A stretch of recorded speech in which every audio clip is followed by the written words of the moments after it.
আমি একটা recipe shoot করছিলাম। এবার ঘরে এসে দেখি এটার কাণ্ড। তা এখানে এই ভিডিওটা না করলে ঠিক ভালো লাগলো না। তো রেসিপিটা পরে পাঠাচ্ছি, আগে এই ভিডিওটা পাঠিয়ে দিলাম।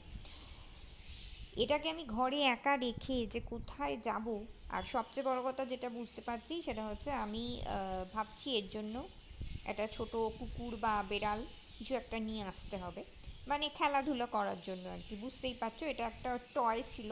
তো ওটাকে নিয়েও সব সময় ভাবে যে মানে যেরকম মারামারি করে বা ওদের যেরকম স্বভাব আর কি, মানে ব্যস্ত থাকা কিছু একটা কাজ নিয়ে।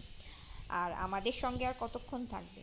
তো এটাকে নিয়ে যা করছে, ওর যে ওই প্রাইস ট্যাগ বা এইগুলো ছিল না, পুরো ছিঁড়ে ছাড়ে একদম মানে নষ্ট করে দিয়েছে। যাকে যা পাচ্ছে করুক।